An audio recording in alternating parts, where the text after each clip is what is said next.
और पढ़ना है। तो चलिए again good morning. I hope कि आप लोग पूरे एनर्जेटिक होंगे। बिल्कुल आपके अंदर ऊर्जा की बिल्कुल कोई कमी नहीं होगी, ठीक है। और हम लोग आज जानेंगे कि मीरा के पद, थोड़ा सा मीराबाई के बारे में जान लेंगे। वैसे भी आप लोग पहले से भी जानते हो, आप लोग बहुत ही सिंसियर बच्चे हो, मन से पढ़ाई करते हो, ठीक है। तो देखिए मीराबाई के बारे में थोड़ा सा जानेंगे। मीराबाई का जन्म जोधपुर के चौकड़ी कुड़की गांव में, कभी कभी पूछ लेता है, ठीक है। चौकड़ी, अगर चौकड़ी आता है और कुड़की आता है, आप देखना ध्यान देना, कभी कभी कंफ्यूज करने के लिए एग्जामिनर पूछ देता है, तो चौकड़ी और कुड़की दोनों लिखता है, ठीक। अगर चौकड़ी और कुड़की लिखेगा तो आप सिर्फ फर्स्ट प्रिफरेंस चौकड़ी को देंगे, हाँ। तो ध्यान दीजिएगा कि मीराबाई का जन्म जोधपुर के चौकड़ी के कुड़की गांव में 1503 में हुआ था। 3 में हुआ माना जाता है। 13 वर्ष की उम्र में मेवाड़ के राजा महाराणा सांगा कुंवर भोजराज से उनका विवाह हुआ था। बस आप इतना समझिएगा। उसके बाद से भोजराज की मृत्यु, बहुत ही कम समय में मीराबाई क्या हो गई, विधवा हो गई और बहुत ही जीवन से एकदम निराश हो गई। जो राजमहल में रहती थी, उन सब चीजों से उनका मन ऊपर हो गया और वो एकदम निराश हो गई, दुखी रहने लगी, ठीक है। और घर परिवार सब त्याग दिया उन्होंने, वृंदावन में डेरा डाल दिया। जहाँ पे श्री कृष्ण भगवान रहते थे वहां पे उन्होंने अपना डेरा जमा लिया, यानी वो वहीं पे रहने लगी, क्योंकि वो पूरी तरह से अपने आप को कृष्ण को समर्पित कर चुकी थी। उनके आराध्य देव श्री कृष्ण थे, वो श्री कृष्ण की भक्ति में हमेशा लीन रहने लगी। यहाँ तक हो गया था कि जब वो मंदिरों में सिर्फ श्री कृष्ण के गुणगान करती थी तो लोग उनको कहते थे कि ये पागल हो गई है, इनका मानसिक संतुलन खराब हो गया है, ये पागलों की तरह आरती भजन में लगी रहती हैं। इस तरह की चर्चाएं भी लोग उनको करने लगे थे। लेकिन मीरा क्या थी, वो कृष्ण की भक्ति में पागल थी, कृष्ण को की भक्ति में अपना संपूर्ण त्याग चुकी थी, अपने आप को बिल्कुल कृष्ण के लिए समर्पित कर चुकी थी, है ना। देखिए मीरा के पदों की भाषा में राजस्थानी, ब्रज ये मेन होता है, इन सब चीजों को याद रखिएगा। ब्रज और गुजराती का मिश्रण पाया जाता है। पंजाबी, खड़ी बोली, पूर्वी का भी प्रयोग उनके रचनाओं में है, ठीक है। अब देखिए और मीराबाई क्या हुई, पारिवारिक संतापों से मुक्ति पाने के लिए, यानी जब उनके पति की मृत्यु हो गई तो परिवार में उनको अच्छा नहीं लगता था, उनके ऊपर और भी लोग राज्य करना चाहते थे, उनको ये बिल्कुल अच्छा है। तो पारिवारिक संतापों से, यानी पारिवारिक बंधन में जो थी उससे वो मुक्ति पाना चाहती थी। और ये सब छोड़ छाड़ करके, मोह माया छोड़ करके उन्होंने क्या किया, वृंदावन में अपना घर बना लिया, वहां पे रहने लगी और कृष्णमय हो गई। कृष्णमय होने का तात्पर्य कृष्ण की भक्ति में लीन हो गई। अब देखिए मीरा जी के पद में उन्होंने क्या लिखा है। मेरी आवाज आप तक क्लियर जा रही है? क्लास आप बताएंगे, मेरी आवाज आप तक जा रही है, कोई दिक्कत तो नहीं है सुनने में? ठीक है। पहला पद देखिए क्या है मीरा जी का, वो कहती है हरि आप हरो जनरी भी। हरि श्री कृष्ण को कही है, वो हरि प्रभु को कहा जाता है।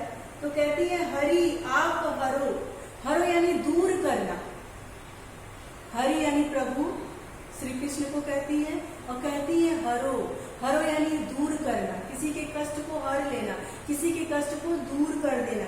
जनरी भी, जन यानी लोगों का,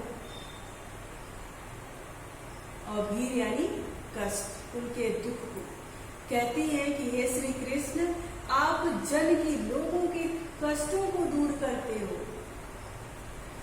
द्रौपदी राज राखी, द्रौपदी कौन थी आप जानते हैं, जब दुशासन उनका वस्त्र हरण करने लगा था, चीर हरण करने लगा था, तो श्री कृष्ण ने ही उनके चीर को, चीर यानी कपड़ा, वस्त्र, उसको बढ़ा करके उनके लाज की रक्षा करी थी। तो वही कह रही है कि द्रौपदी राज राखी, आप बढ़ायो चीर। कहती हैं कि हे श्री कृष्ण, आपने द्रौपदी की भी लाज बचाई थी, उनके चीर को बढ़ा करके, उनके वस्त्र को और बढ़ा करके। दुशासन के द्वारा जो उनका चीर हरण हो रहा था, तो उस समय उनको निर्वस्त्र कर दिया जाता, लेकिन आप उनको क्या किए, उनकी लाज को आपने बचाया और उनके वस्त्र को इतना बढ़ा दिया कि दुशासन भी थक गया और उनकी लाज बच गई। वो कह रही है, वो बता रही है श्री कृष्ण को कि हे श्री कृष्ण, आप तो ऐसे हो, लोगों के पीर को हरते हो, लोगों के दुखों को हरते हो। द्रौपदी की लाज तक को आपने बचाया, उनके वस्त्र को बढ़ा करके, उनके चीर को बढ़ा करके। भगत कारण रूप नरहरि, नरहरि यानी नरसिम्हा का अवतार, जिसमें उनका जो मुख था वो शेर का रूप ले लिया था। नरसिंह किसे कहते हैं? कौन बताएगा नरसिंह किसे कहते हैं? हाँ, नरसिम्हा यानी शेर को कहा जाता है। ठीक है, तो उन्होंने कहा कि भगत कारण रूप नरहरि धरियो आप शरीर। यहाँ पे ये जो शरीर लिखा है ये तद्भव रूप में है, शरीर होता तो ठीक था, है ना, लेकिन ये यहाँ पे गलत नहीं है, ये मिसप्रिंट नहीं है, इन्होंने जानबूझ के उसको अपभ्रंश में और तद्भव रूप में लिखा है। ठीक है, तो देखिए, भगत कारण रूप नरहरि धरियो आप शरीर। कहती है कि जब भक्त प्रहलाद कष्ट में थे तो उनकी भक्ति के आगे आपने नरसिम्हा का रूप धरा और उनके प्राणों की रक्षा की। नरसिम्हा का रूप धर के और प्रहलाद आपका ऐसा भक्त था कि आपने उसके लिए क्या किया, नरसिंहा का अवतार लेकर के, नरसिंहा का रूप धर के उसकी रक्षा की। आप तो वो हो। फिर कहते हैं बूढ़ तो यानी बूढ़ा, गजराज, महाराज गजराज यानी हाथियों का राजा, राखियो यानी रखना, बचाना, काटी कुंजर पीर, काटी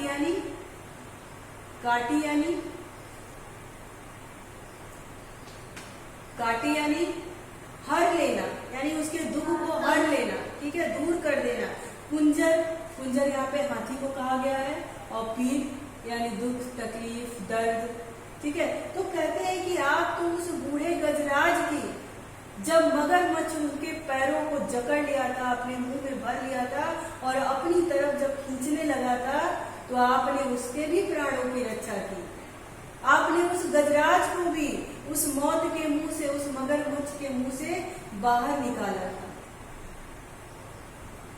फिर देखिए आगे क्या कहती है, कहती है दासी मीरा लाल गिरधर हरो न्यारो की।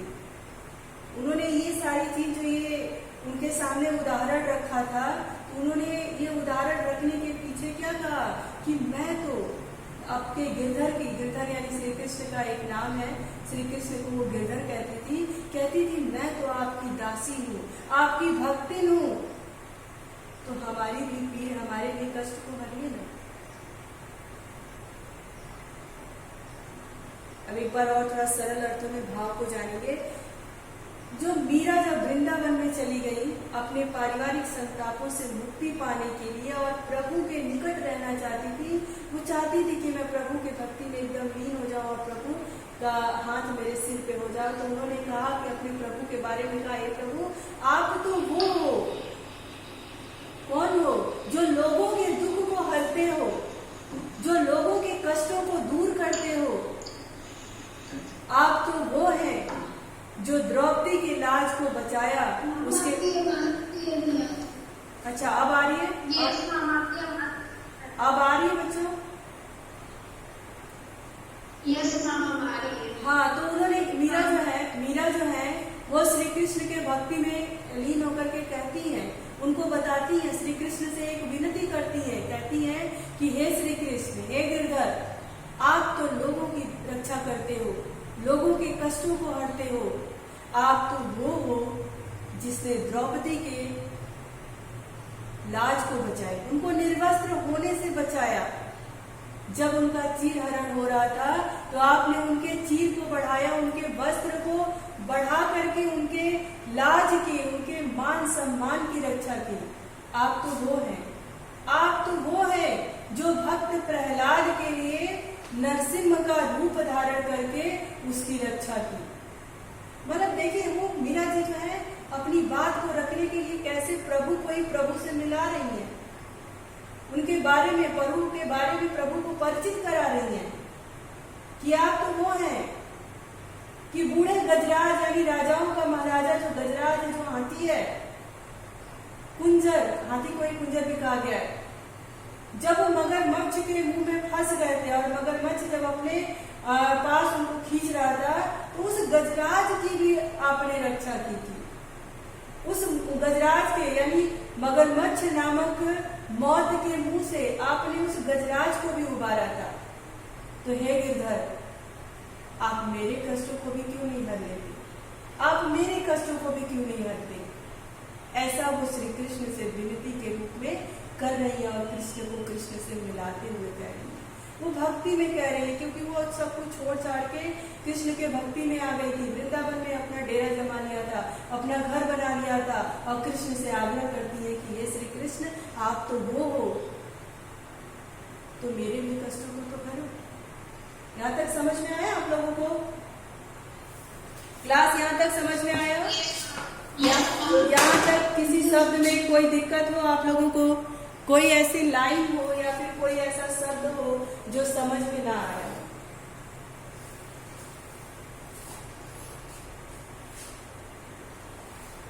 ऐसा कुछ है बच्चों, बताइए आप लोग। हेलो क्लास, अरे बताओ भाई, कोई ऐसा लाइन है, शब्द है जो नहीं समझ में आया हो?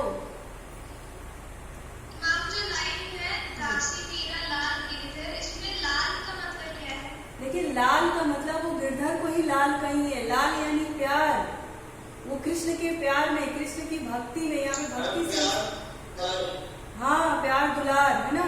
तो कृष्ण की भक्ति में लीन होकर के कहती हैं कि हे लाल गिरधर, हे प्यारे गिरधर, हे कृष्ण मोहन, हे ईश्वर, क्यों नहीं आप मेरे भी कष्टों को हर लेते। लाल यानी प्यारे, जैसे हम कहते हैं ना हे प्रिय, प्रिय मित्र, प्रिय सखा, तो वही वो कहते हैं कि हे प्रिय गिरधर, क्योंकि श्री कृष्ण को मीरा जो है अपना पति मान चुकी थी। तो उनको कहते हैं कि हे प्रिय, हे प्रिय, हे प्रिय गिरधर, क्यों नहीं तुम मेरे भी कष्टों को हरते हो। अच्छा, इसके पीछे मीरा का भाव क्या था, ये समझ में आया आप लोगों को? आया? हाँ, अब एक चीज और समझ लीजिए इसमें कि जब यह पद आ जाएगा या फिर इसमें से कोई भी आ जाएगा तो पूछा जाएगा कि इसका भाव बताइए, तो आप सबसे पहले प्रस्तुत पद्यांश लिखेंगे, ये तो आप जानते हैं। फिर इनकी भावनाएं लिखेंगे। आप लिखेंगे कि इस पद में मीरा श्री कृष्ण का उनके भक्तों के प्रति कैसा व्यवहार रहा है, श्री कृष्ण अपने भक्तों को कैसे कष्टों से उबारते हैं, इसका वर्णन करते हुए वो अपने भी कष्टों को हरने की बात कर रहे हैं। ऐसा ये भाव है, ठीक है। भाव करने के बाद आप वर्ड टू वर्ड इसका अर्थ लिख देंगे, ठीक है। अब आइए देखिए दूसरे पद में क्या जाते हैं। दूसरे पद में मीरा चाहती हैं कि वो श्री कृष्ण के एकदम चरणों में, यानी उनकी दासी बन के रहे, उनकी चाकरी करें, उनकी नौकरी करें, उनकी दासी के रूप में। क्यों करें? क्योंकि वो श्री कृष्ण से बिल्कुल दूर नहीं रहना चाहती थी। कहती थी कि मैं श्री कृष्ण की दासी बन जाऊंगी, उनकी नौकरी करूंगी, तो हमेशा मुझे श्री कृष्ण के निकट रहने का अवसर मिलता रहेगा। उसी तरह से देखिए इन्होंने लिखा क्या है, लिखा है श्याम मेहाने चाकर राख्यो जी। श्री कृष्ण को ही श्याम भी कहा गया है। श्री कृष्ण का एक नाम श्याम भी है। सांवले रंग के थे श्री कृष्ण, इसलिए उनका नाम श्याम रखा गया है, ठीक है। तो श्री कृष्ण को से कहती है कि मेहाने में यानी मुझे, चाकर मतलब नौकर, राखो मतलब रखना। तो कहती है कि हे श्री कृष्ण, मुझे आप अपना दासी बना लीजिए, मुझे अपना नौकर बना लीजिए। गिरधारी लाला मेहानो चाकर राखो जी। वो श्री कृष्ण से विनती करती है, कहती है श्याम मेहाने चाकर राखो। हे श्री कृष्ण, हे गिरधारी, गिरधारी लाला भी श्री कृष्ण को कहा गया है। तो कहती है, हे गिरधारी, मुझे नौकरी में रख लो, मुझे चाकरी दे दो, मुझे अपनी दासी बना लो। फिर उसके बाद कहती है, क्यों दासी बना लो? दासी बनने की उनकी इच्छा क्यों होती है? वो देखिए आगे की लाइन में वो कैसे बताती है। कहती है, चाकर रहस्यु बाग लगस्यु। चाकर यानी नौकर रह के, रहस्यु यानी रहना। कहती है ना कि मतलब नौकर बन करके बाग लगास्यु।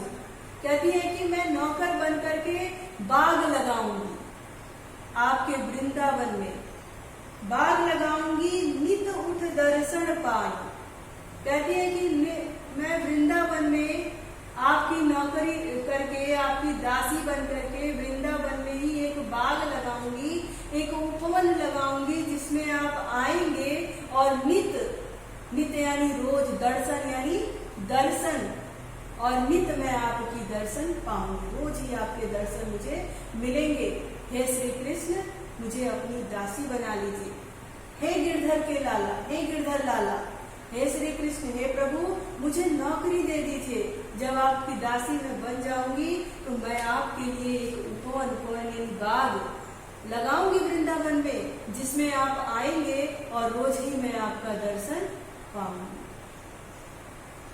फिर क्या कहती है, वृंदावन, वृंदावन को ही वृंदावन कहा गया है। तो कहती है, वृंदावन री यानी के, कुंज गली में, यानी वृंदावन की गलियों में, जो ये वृंदावन की गलियां हैं, कुंज गली में, पतली गलियों में, सकरी गलियों में, यानी गली गली में, हर एक जगह पर। हाँ बताओ ऋषभ।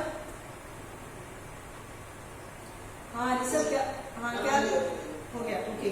तो कहती है कि वृंदावनरी कुंज गली में, यानी वृंदावन की जो ये पतली पतली गलियां हैं, ये जो सुंदर गलियां हैं, हर जगह पर गोविंद लाल लीला गासी, मैं वृंदावन की गोविंद लीला, गोविंद भी श्री कृष्ण को कहा गया है। लीला यानी उनकी कथा, उनकी कहानी, गासियों यानी गाना। कहती है कि हे श्री कृष्ण, वृंदावन की कुंज गली में मैं आपके लीलाओं का वर्णन करते हुए गाना गाती हूँ। मैं आपकी भक्ति में, आपकी जो लीला है, जो आपके काम है, जो आपके महत्व है ना, इसका गुणगान करके मैं गाना गाती फिरती रहूंगी। फिर देखिए आगे क्या कहती है, चाकरी में दर्शन पासी। हे श्री कृष्ण, मुझे नौकर रख लीजिए, क्योंकि आपकी चाकरी में ही, आपके दर्शन में ही, आपकी दासी बनने में ही मैं आपकी दर्शन पासी हूँ। पासी यानी पाना, आपके दर्शन पा सकूंगी, नित आपके दर्शन पा सकूंगी। सुमरण पासी हूँ खर्ची। और कहती है कि इनके कहने का मतलब सुमरण यानी याद, पासी यानी पाना, खर्ची मतलब खर्चा। वो कहती है कि हे श्री कृष्ण, मुझे अपना नौकर रख लीजिए, मैं आपकी लीलाओं का वर्णन कुंज गली की गलियों में गाती फिरूंगी। और उसके एवज में भाई, जब कोई हमको नौकरी पे रखता है तो तनख्वाह देता है ना, तो कहती है, वही कहती है कि खर्चे के रूप में, यानी तनख्वाह के रूप में रोज आप अपने दर्शन मुझे देना। उनको कोई पैसे रुपए का, धन दौलत का शौक नहीं था। वो बस कहती थी कि जो चाकरी मैं आपकी करूंगी, आपके यहाँ नौकरी करूंगी, आपकी दासी बनती रहूंगी, उसके एवज में आप मुझे, उसके खर्चे में आप मुझे सिर्फ अपना दर्शन देना। ये लाइन आपको समझ में आया ना? देखिए कहती है कि चाकरी में दर्शन पासी। हाँ, इसके लिए समझना जरूरी है क्योंकि कंफ्यूजन है इसमें। तो आप ये समझिएगा कि वो कहती है कि हे श्री कृष्ण, आप मुझे अपना दासी बना लीजिए, मुझे नौकरी पे रख लीजिए। अगर ऐसा हो जाएगा तो मैं वृंदावन में ही एक उपवन लगाऊंगी, एक बगीचा लगाऊंगी, और उस बगीचे में आप आएंगे तो आपके दर्शन मुझे मिलेंगे, उस बगीचे में मैं आपका दर्शन पा पाऊंगी। हे श्री कृष्ण, वृंदावन की कुंज गली में मैं आपके लीलाओं का वर्णन करते हुए आप कुंज गलियों में गाना गाऊंगा, और उसके बदले में आपसे मुझे क्या चाहिए? सिर्फ इतना चाहिए कि आप दर्शन देते रहिए, खर्चे के रूप में, तनख्वाह के रूप में आप मुझे सिर्फ अपना दर्शन दीजिए। फिर देखिए आगे की लाइन में वो क्या कहती है। कहती है भाव भगत जागरी पासियों तीन बाता सरसी। भाव यानी जो मन में आपके लिए भावनाएं हैं, भगति यानी भक्ति, जागीर, जागीर का अर्थ क्या होता है? कौन बताएगा कि जागीर का अर्थ क्या होता है? अंशिता श्रीवास्तव, अंशिता। Yes ma'am. जागीर का मतलब क्या होता है? जागीर मतलब कि जाग जाना या फिर मतलब कि बहुत अटेंशन में आ जाना। नहीं, जागीर कहती है यानी धन दौलत की बात उन्होंने कही है। कह रही कि आपकी भक्ति करना ही है ना, आपके दर्शन पाना ही मेरे लिए सबसे बड़ा धन दौलत है। और इसके एवज में तीन बातें पासियू यानी मैं आपका दर्शन जब पा लेती हूँ तो मुझे लगता है कि सब कुछ मिल गया। तीन बातें सर से, और तीन बातों का ख्याल मुझे आता है। क्या आता है? फिर वो उनके जब श्री कृष्ण का दर्शन पाती हैं, उनके भाव में, उनकी भक्ति में खोती है, उसी को वो अपना सबसे बड़ा जागीर समझती है, सबसे बड़ा धन दौलत समझती है। और श्री कृष्ण के रूप का वर्णन करते हुए तीन बातों को याद रखने के लिए कहती है। क्या याद रखनी? कहती है तीन बातें सरसी, सॉरी यहाँ पे ध्यान दीजिए, कि भक्ति, दर्शन को ही वो अपना जागीर समझती है। उनको बस तीन ही चीज चाहिए। क्या चाहिए?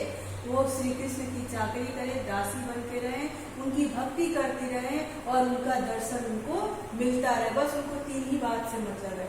अब आगे की लाइन में श्री कृष्ण के रूप का, उनके सौंदर्य का, उनके वस्त्र का वर्णन करते हुए वो क्या लिखती है, क्या कहती है? देखिए कहती है कि मोर मुकुट पीतांबर सोहे गल वैजंती माला। मोर मुकुट यानी मोर का मुकुट। आपने देखा होगा कि श्री कृष्ण के मुकुट में, जो उनका मस्तक पे जो उनकी मुकुट रखी होती है, उसमें मोर पंखी लगा होता है। तो वही वो कह रही है कि मोर मुकुट पीतांबर यानी पीला वस्त्र, सोहे, सोहे मतलब सुशोभित होना, गल बैजंती माला, गल यानी उनके कंठ में, उनके गले में, बैजंती अर्थात फूलों की माला, बैजंती एक फूल है, उसकी माला। वृंदावन में धेनु चरावे मोहन मुरली वाला। वृंदावन की गलियों में धेनु अर्थात गाय, गाय चराता है और बंसी, मोहिनी धुन यानी मन को मोह लेने वाली बंसी वो बजाते हैं। तो श्री कृष्ण का तारीफ करते हुए, उनके वस्त्र का, उनके सौंदर्य का वर्णन करते हुए कहती है कि मेरा कृष्ण, कहती है कि मेरा कृष्ण ऐसा है कि उसके सिर पर मोर की मुकुट विराज, गले में उनके बैजंती की माला सुशोभित होती है। मेरे कृष्ण इतने सुंदर, इतने सौंदर्य उनका है कि उन पीले वस्त्र से, मोर मुकुट से और गले में बैजंती की माला सुशोभित होती है। और मेरा श्री कृष्ण वृंदावन की गलियों में गाय चराते हैं और उनकी मुरली की धुन, मोहन श्री कृष्ण को ही कहा गया। मोहन जो है वो श्री कृष्ण का एक नाम है ना। तो कहती है कि मोहन मुरली वाला, मेरा श्री कृष्ण मुरली वाला, जो अपने मुरली की धुन से, अपने बांसुरों की धुन से मोह लेता है, समस्त वृंदावन को मोह लेता है। मेरा श्री कृष्ण ऐसा है। श्री कृष्ण के तारीफ में ऐसा कहती है कि उनके शरीर पर मोर मुकुट सुशोभित होता है, पीले वस्त्र पहने हुए, गले में बैजंती माला पहने हुए, वृंदावन की गलियों में गैया चराते हुए मेरा श्री कृष्ण कितना सुंदर, कितना प्यारा, कितना सुशोभित होता है। उनकी जो बंसी की धुन है, जो मुरली की धुन है, वो समस्त लोगों को मोह लेती है। उनके मुरली की धुन बड़ी मोहक है। श्री कृष्ण के भक्ति में उनका वर्णन करते हुए कहती है। अब देखिए आगे का क्या कहती है। कहती है ऊंचा ऊंचा महल बढ़ाओ, बढ़ाओ यानी बनाना, और महल घर को कहती है, बीच बीच राखियो बारी, सावरिया रा दर्शन पासियो पहर कुसुम्बी साड़ी। कुसुम्बी यानी केसरी रंग की बात करती है। कहती है ऊंचा ऊंचा महल बनाओ, बीच राखी बारी। कहती है हे श्री कृष्ण, आपका जो ये ऊंचा ऊंचा महल है, उसी महल के बीच में मुझे थोड़ी सी जगह दे दो। अपने महल के बीच में, क्योंकि वो श्री कृष्ण से बिल्कुल दूर नहीं होना चाहती थी। वो नहीं चाहती थी कि श्री कृष्ण उनके आंखों से थोड़ा सा भी ओझल हो। तो वो कहती है कि हे श्री कृष्ण, आप अपने महल के अंदर ही एक छोटी सी जगह मुझे भी दे दीजिए, जहां पर मैं केसरी रंग की साड़ी पहन करके, मीरा हमेशा केसरी रंग की साड़ी पहनती है, तो कहती है कि केसरी रंग की साड़ी पहन करके मैं अपने सांवरिया कृष्ण को ही कहा गया है, कह रही मैं अपने सांवरिया का दर्शन हमेशा पाना चाहती हूँ। कहती है कि हे श्री कृष्ण, अपने ही घर के अंदर, अपने महल के अंदर, महल तो कहा गया है लेकिन वो उनका आशय ये है कि अपने मन मंदिर में एक छोटा सा जगह दे दीजिए, ताकि मैं हमेशा आपकी भक्ति करती रहूं, केसरिया साड़ी पहनकर आपकी भक्ति हमेशा करती रहूं, आपके दर्शन हमको हमेशा मिलता रहे। मैं आपसे बिल्कुल अलग नहीं रह सकती, बिल्कुल दूर नहीं रह सकती। फिर देखिए आगे क्या कह रही है, श्री कृष्ण से कह रही है, आग्रह कर रही है, विनती कर रही है। क्या कर रही है? आधी रात प्रभु दर्शन, यानी दर्शन दीजो जमुना जी के तीरा। कहती है हे श्री कृष्ण, आधी रात में जमुना तीरा यानी जमुना नदी के किनारे मुझे आधी रात में भी दर्शन दे दो। मीरा रा प्रभु गिरधर नागर हिबड़ो घर अदब। कहती है हे श्री कृष्ण से विनती कर रही है कि हे श्री कृष्ण, जमुना तीरे पे, जमुना नदी के तीर पर आधी रात को मुझे दर्शन दे। मेरा जो मन है, यहाँ पे एक शब्द आया है हिबड़ो, हिबड़ो यानी दिल, मन, वो एकदम अधीर आतुर हो चुका है, बेचैन हो रहा है। हे श्री कृष्ण, मैं आपके दर्शन के लिए व्याकुल हो रही हूँ, मेरा मन बड़ा ही बेचैन हो रहा है। तो हे श्री कृष्ण, आधी रात में, उस समय आधी रात का समय चल रहा होगा, तो उन्होंने कहा हे श्री कृष्ण, आधी रात में जमुना जी के तीरे, जमुना के किनारे मुझे दर्शन दो, मेरा मन बड़ा ही बेचैन हो रहा है। ये सारी बातें मीरा जी इसलिए कहती हैं क्योंकि वो किसी भी कीमत में, किसी भी हाल में वो श्री कृष्ण के सामने रहना चाहती है। वो चाहती है कि हर समय, हर क्षण श्री कृष्ण मेरे आंखों के सामने रहे। श्री कृष्ण से वो बिल्कुल दूर नहीं होना चाहती थी, इसीलिए वो चाहती थी कि श्री कृष्ण उनको नौकरी पे रख ले, श्री कृष्ण उनको चाकरी दे दे, अपनी दासी बना ले, ताकि वो वृंदावन की गलियों में ही एक उपवन लगाए, बाग लगाए और श्री कृष्ण के दर्शन पाती रहे। और उसके चाकरी करने के एवज में, उनकी दासी बन के रहने में, वो खर्चे में यानी तनख्वाह के रूप में क्या पाना चाहती थी? सिर्फ दर्शन। कोई लोभ मोह उनको नहीं था, किसी भी पैसे की उनको इच्छा नहीं थी। वो क्या चाहती थी? वो ये चाहती थी कि उस खर्चे के रूप में सिर्फ श्री कृष्ण मुझे अपना दर्शन देते रहें। वो इसीलिए कहती थी कि आपका ये जो ऊंचा ऊंचा महल है ना, उस महल के बीच में एक कोने में मुझे जगह दे दीजिए, ताकि हमेशा आपके दर्शन होते रहें। और श्री कृष्ण से आग्रह करती है कि ये श्री कृष्ण, जमुना जी के तीरे, जमुना नदी के किनारे मुझे आधी रात में भी दर्शन दो। मेरा मन क्या हो रहा है? हिबड़ा अर्थात मन, मेरा मन जो है बहुत बेचैन हो रहा है, आपके दर्शन के लिए व्याकुल। यहाँ तक समझ में आया बच्चों आप लोगों को? क्लास यहाँ तक समझ में आया? Yes, ma'am. कोई दिक्कत? Yes, ma'am. कोई प्रॉब्लम कहीं पे भी, किसी भी लाइन में?